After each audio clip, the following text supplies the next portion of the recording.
Hey guys, welcome back to Mo's Game Table. Today we're going to take a look inside Navajo Wars, a history of the American Southwest, 1598 to 1864.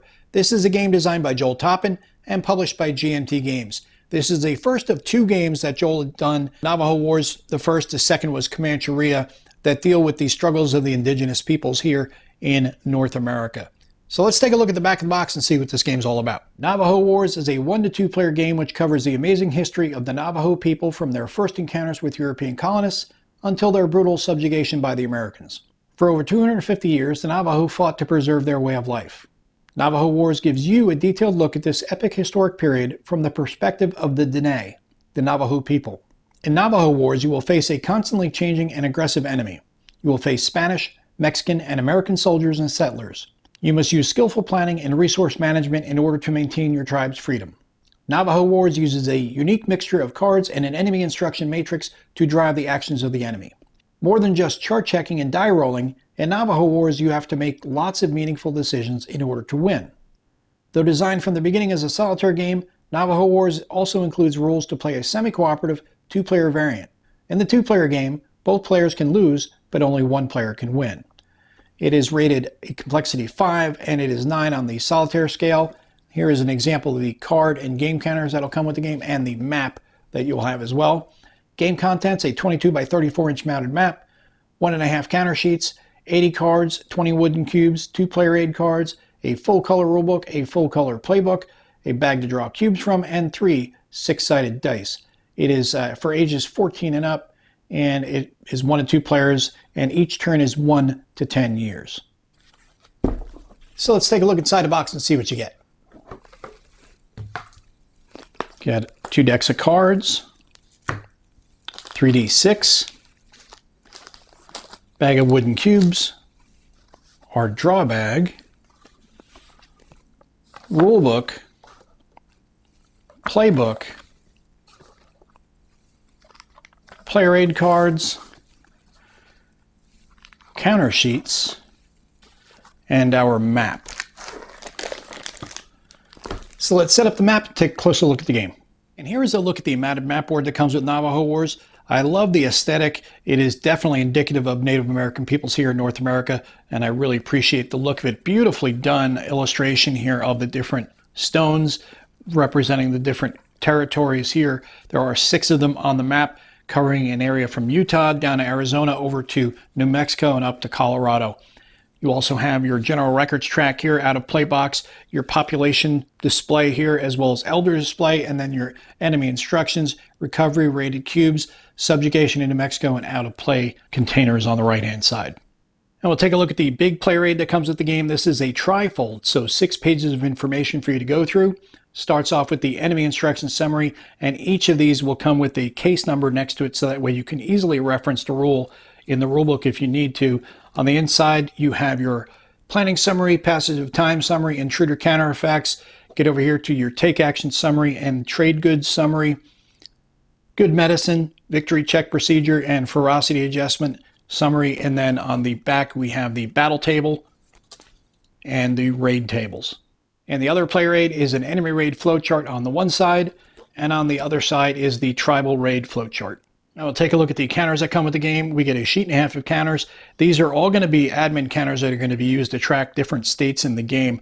One thing to note is be very careful with these counters when you handle them until you go to punch them, because the new die cuts that GMT's been doing lately have been fantastic, and they easily punch nice and clean, so you can get your finger punched through a bunch of counters without even trying. There are several types of cards that you're going to be using in the game. Operations cards, when you draw these, you're going to be following each step down through the card. Same for the ceremony cards. Then you have cultural development cards, and these can be purchased. As you can notice here, it says level 1. There's also a level 2 and a level 3. You cannot purchase a level 2 or 3 until you've purchased a level 1. This will give you benefits to your people. And then you have historic events here that will be carried out, and then these are transition events as well that'll help the narrative unfold. And we'll take a look at the rulebook. It is a 17-page rulebook, full color rulebook. Starts off with the introduction, how to read the rules, and then gets into the counters over here to this page. The first step, though, it does tell you, do not try to memorize the rules. If this is your first time playing the game, we recommend that you refer to the tutorial in the playbook first. strongly recommend that myself. I need to actually go back and revisit Comancheria, which is the other game in the series we talked about. It's kind of set up the same way. It's got the same type of feel for it. I played through the tutorial a couple times. I started to get a feel for it, and then I put the game away. I got sidetracked with other games. I really need to go back to it because this is a game that you need to play through a few times till you start understanding how everything is interconnected and how one decision here will affect something else there. But I played it enough to tell me that it definitely has a great narrative in there, and it is really representative of the historical period that it's portraying. You get into the map and how to use that, how to read all sections of that. Then the cubes. Sequence of play starts on page 6.